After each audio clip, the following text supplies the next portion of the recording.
ਮੈਂ ਇਹ ਕਹਿਣਾ ਚਾਹ ਰਹੀ ਹਾਂ ਕਿ ਇਹ ਜੋ ਇਲਜ਼ਾਮਾਤ ਦੇ ਰਿਹਾ ਹੈ ਮੇਰੇ ਉੱਪਰ ਨਹੀਂ ਦੇ ਰਿਹਾ। ਇਹ ਜਿੰਨੀਆਂ ਵੀ ਖਵਾਤੀਨ ਇਸ ਫੀਲਡ ਦੀਆਂ ਦੁਬਈ ਜਾਂਦੀਆਂ ਨੇ ਪਰਫਾਰਮ ਕਰਨ ਐਜ਼ ਅ ਡਾਂਸਰ, ਇਹਦਾ ਕੀ ਮਤਲਬ ਹੈ ਕਿ ਸਾਰੀਆਂ ਗੰਦ ਕਰਕੇ ਆਉਂਦੀਆਂ ਨੇ, ਸਾਰੀਆਂ ਗੰਦੀਆਂ ਨੇ। ਗਲਤਕਾਰੀ ਜਿਹਨੇ ਕਰਨੀ ਉਹ ਇੱਥੇ ਵੀ ਕਰ ਰਹੀ ਹੈ, ਉਹ ਘਰ ਵੀ ਕਰ ਰਹੀ ਹੈ। ਅੱਜ ਵੀ ਉਹਦੀ ਇਹ ਡਿਮਾਂਡ ਹੈ ਕਿ ਫੀਲਡ ਛੱਡ ਦੇ, ਕੋਠੇ ਤੇ ਬਹਿ ਜਾ। ਇਹਨੂੰ ਸ਼ਰਮ ਕਰਨੀ ਚਾਹੀਦੀ ਹੈ ਜਿਹਦਾ ਨਾਮ ਮਨਵਰ ਦੀਵਾਨਾ ਹੈ, ਜਵਾਨ ਬੱਚੀਆਂ ਦਾ ਬਾਪ ਹੈ। ਮੈਨੂੰ ਬੇਇੱਜ਼ਤ ਨਹੀਂ ਕਰ ਰਿਹਾ, ਆਪਣੀਆਂ ਬੱਚੀਆਂ ਨੂੰ ਬੇਇੱਜ਼ਤ ਕਰ ਰਿਹਾ ਹੈ ਉਹ ਚੈਨਲ ਤੇ ਆ ਕੇ। ਗੈਰਤਮੰਦ ਹੁੰਦਾ ਤੇ ਮੈਨੂੰ ਉਦੋਂ ਦਾ ਛੱਡ ਚੁੱਕਾ ਹੁੰਦਾ ਜੇ ਮੈਂ ਗੰਦੀ ਹੁੰਦੀ। ਤੇ ਮੈਂ ਆਪਣੇ ਆਪ ਨੂੰ ਵੇਚਾਂ, ਆਪਣਾ ਜ਼ਮੀਰ ਵੇਚਾਂ, ਆਪਣਾ ਡਾਂਸ ਵੇਚਾਂ, ਆਪਣੀ ਪਰਫਾਰਮੈਂਸ ਵੇਚਾਂ। ਮੈਂ ਆਪਣੀਆਂ ਬੱਚੀਆਂ ਨੂੰ ਪਾਲਾਂਗੀ, ਲੇਕਿन मैं अपनी बच्चियाँ ते आँच नहीं आन दांगी। अस्सलाम वालेकुम, नूर पाकिस्तान से मैं हूं आपका मेज़बान मियां अब्दुल्ला। नाज़रीन, मेरे साथ मौजूद हैं स्टेज की मशहूर रकासा हुस्ना भट्ट, जिनका चंद माह कबल एक इंटरव्यू आया था जिसमें इन्होंने अपनी रुदात सुनाई थी मुनव्वर दीवाना के ख़िलाफ़ कि वो मेरे साथ किस तरह जुल्म कर रहे हैं और मेरा और मेरे बच्चों का जीना हराम किया हुआ है। वजह इनका इख्तलाफ सिर्फ ये था कि वो मुझे कहते थे कि आप गलत कारियाँ करें, गलत काम करें और स्टेज छोड़ दें, लेकिन मैं कहती थी कि मैंने अपने बच्चों को खिलाना है। अगर स्टेज गलत है तो मैं ये गलत काम कर लूँगी, ये मेरा और मेरे अल्लाह का मामला है। तमाम कहानी है क्या, इनसे जानते हैं। अस्सलाम वालेकुम। वालेकुम अस्सलाम। मुझे बताइएगा कि मुनव्वर दीवाना साहब का एक इंटरव्यू आया जिसमें उन्होंने आप पे काफ़ी इल्ज़ामात लगाए हैं, जिसमें एक इल्ज़ाम लगाया कि आप 2013 में दुबई गई। क्या ये हकीकत है? हाँ मैं गई, बिल्कुल मैं गई, लेकिन भेजे किन्ने में? ਉਦੋਂ ਤਾਂ ਮੈਂ ਇਹਦੇ ਨਿਕਾਹ 'ਚ ਸਨਾ ਤੇ ਭੇਜਣ ਵਾਲਾ ਮੈਨੂੰ ਐ ਸੀ। ਫਿਰ ਰੌਲਾ ਕਿਸ ਚੀज़ ਦਾ? लेकिन वो कह रहे हैं कि आप दुबई किसी और काम के सिलसिले में गई थी, आप एज अ परफॉर्मेंस करने नहीं गई थी। नहीं, मैं एज ए परफॉर्मर गई हूँ, लेकिन देखो मैं ਇਹ ਕਹਿਣਾ ਚਾਹ ਰਹੀ ਹਾਂ ਕਿ ਇਹ ਜੋ ਇਲਜ਼ਾਮਾਤ ਦੇ ਰਿਹਾ ਹੈ ਮੇਰੇ ਉੱਪਰ ਨਹੀਂ ਦੇ ਰਿਹਾ। ਇਹ ਜਿੰਨੀਆਂ ਵੀ ਖਵਾਤੀਨ ਇਸ ਫੀਲਡ ਦੀਆਂ ਦੁਬਈ ਜਾਂਦੀਆਂ ਨੇ ਪਰਫਾਰਮ ਕਰਨ ਐਜ਼ ਅ ਡਾਂਸਰ, ਇਹਦਾ ਕੀ ਮਤਲਬ ਹੈ ਕਿ ਸਾਰੀਆਂ ਗੰਦ ਕਰਕੇ ਆਉਂਦੀਆਂ ਨੇ, ਸਾਰੀਆਂ ਗੰਦੀਆਂ ਨੇ। ਮੈਂ ਉਹਨਾਂ ਕੋਲ ਇਹ ਪੁੱਛਣਾ ਚਾਹੁੰਦੀ ਹਾਂ ਕਿ ਆਇਆ ਤੁਸੀਂ ਉੱਥੇ ਗਲਤਕਾਰੀਆਂ ਕਰਨ ਜਾਂਦੀਆਂ ਜੇ? ਗਲਤਕਾਰੀ ਜਿਹਨੇ ਕਰਨੀ ਉਹ ਇੱਥੇ ਵੀ ਕਰ ਰਹੀ ਹੈ, ਉਹ ਘਰ ਵੀ ਕਰ ਰਹੀ ਹੈ। ਗਲਤਕਾਰੀ ਕਰਨ ਨਹੀਂ ਜਾਂਦੇ ਇਨਸਾਨ, ਆਰਟਿਸਟ ਆਣਾ ਜਾਣਾ ਹੁੰਦਾ ਹੀ ਰਹਿੰਦਾ ਹੈ। क्या आपको तब मुनव्वर दीवाना ने अंडर प्रेशर करके भेजा था या आप अपनी मर्ज़ी से दुबई गई थी? नहीं सर, देखो ਕਿਹੜੀ ਔਰਤ ਹੈ ਜਿਹੜੀ ਇੱਜ਼ਤ ਦੀ ਜ਼ਿੰਦਗੀ ਛੱਡ ਕੇ ਦਲਦਲ 'ਚ ਜਾਏਗੀ? ਹਰ ਔਰਤ ਦੀ ਖਾਹਿਸ਼ ਹੁੰਦੀ ਕਿ ਮੈਂ ਚਾਰ ਦੀਵਾਰੀ 'ਚ ਇੱਜ਼ਤ ਦੀ ਜ਼ਿੰਦਗੀ ਬਸਰ ਕਰਾਂ। ਦੇਖੋ ਮੈਂ ਉਦੋਂ ਗਲਤਕਾਰੀਆਂ ਨਹੀਂ ਕੀਤੀਆਂ ਜਦੋਂ ਮੈਂ ਇਹਦੇ ਨਾਲ ਨਿਕਾਹ ਕੀਤਾ, ਜਦੋਂ ਮੇਰਾ ਅਰੂਜ ਦਾ ਟਾਈਮ ਸੀ, ਜਦੋਂ ਮੈਂ ਜਵਾਨ ਸਾਂ, ਜਦੋਂ ਮੇਰੇ ਬੱਚੇ ਨਹੀਂ ਸੀ ਹੈਗੇ, ਮੈਂ ਉਦੋਂ ਗਲਤਕਾਰੀਆਂ ਨਹੀਂ ਕੀਤੀਆਂ। ਮੈਂ 20 ਸਾਲ ਇਹਦੇ ਨਿਕਾਹ 'ਚ ਬੈਠੀ ਰਹੀ, ਮੇਰੇ ਅੰਦਰ ਉਦੋਂ ਖਾਹਿਸ਼ ਪੈਦਾ ਨਹੀਂ ਹੋਈ ਗਲਤਕਾਰੀ ਕਰਨ ਦੀ। ਜਦੋਂ ਮੈਂ ਇਹਨੂੰ ਛੱਡ ਦਿੱਤਾ ਹੈ, डिवोर्स हो गई है, उदों मैं गंदी हाँ। अगर मैं उदों ही गंदी सी तो छड़ देंदा है, गैरतमंद होंदा। सबूत क्यों नहीं इन्हें दिता हैगा? मुनव्वर दीवाना साहब ने एक और इल्ज़ाम लगाया कि हुस्ना भट्ट का जो भाई है वो इनसे गलत कारियाँ करवाता है, मैं नहीं करवाता था।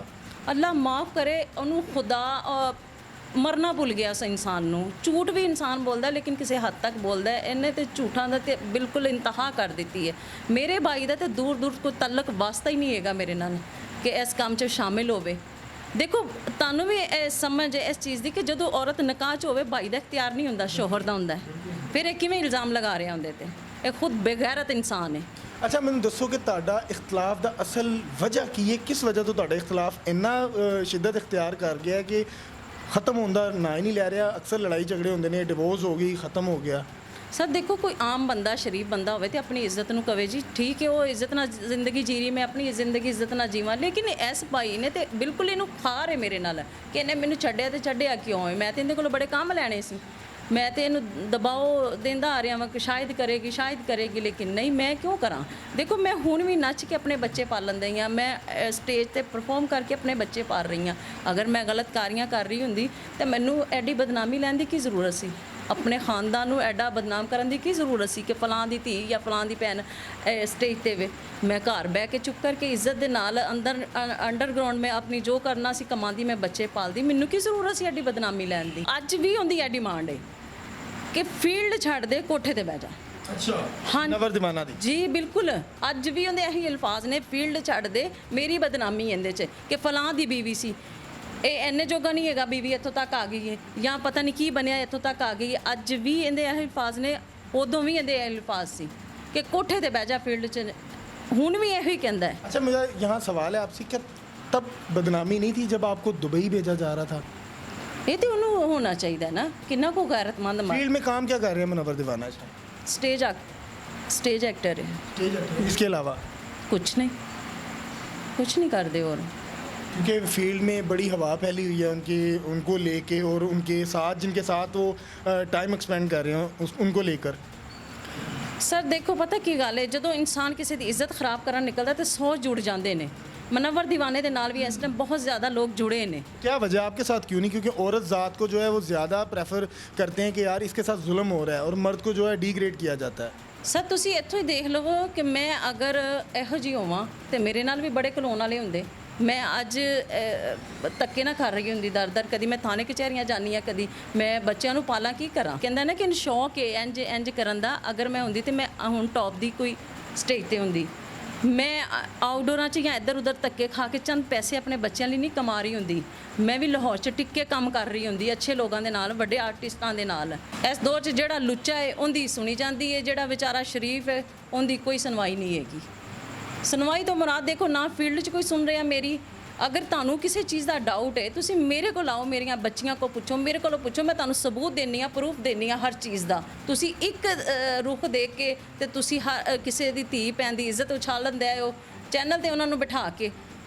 ਇਹ ਬੰਦਾ ਨਹੀਂ ਵੈਸੇ, ਲੇਕਿਨ ਮੈਨੂੰ ਇਸ ਚੀਜ਼ ਦਾ ਗਿਲਾ ਹੈ ਕਿ ਸਾਨੂੰ ਕੋਈ ਚੀਜ਼ ਨਾ ਸਾਡਾ ਇਸਲਾਮ ਨਾ ਸਾਡਾ ਆਇਨ ਨਾ ਇਨਸਾਨੀਅਤ ਇਸ ਚੀਜ਼ ਦੀ ਇਜਾਜ਼ਤ ਦਿੰਦੀ ਹੈ ਕਿ ਤੁਸੀਂ ਕਿਸੇ ਦੀ ਧੀ ਭੈਣ ਮਾਂ ਦੀ ਇੱਜ਼ਤ ਉਛਾਲੋ ਜਾਂ ਉਹਦੀ ਕਿਰਦਾਰਕਸ਼ੀ ਕਰੋ।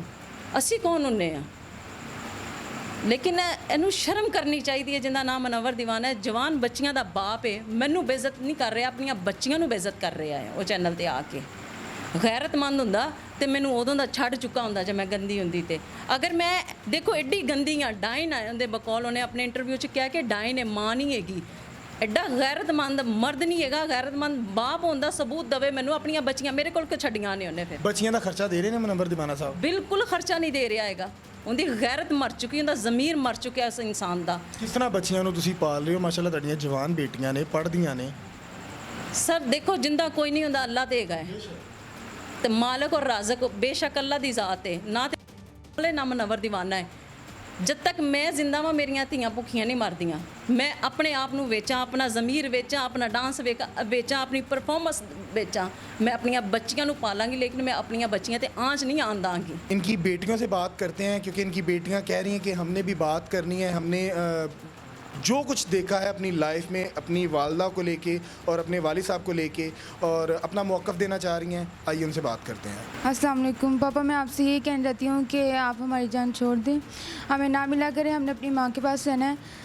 आप हमारे कुछ नहीं अब लगते, हमारे लिए मर चुके हैं। प्लीज़ हमारी जान छोड़ दें, हमें और हमारी माँ को खुश रहने दें। जी नाज़रीन, आपने बच्चियों की भी तमाम गुफ्तगू सुनी और हुस्ना भट्ट साहिबा की भी तमाम गुफ्तगू सुनी। अपनी राय से कमेंट सेक्शन में ज़रूर आगाह कीजिएगा। इसी के साथ अपने मेज़बान को दीजिए इजाज़त।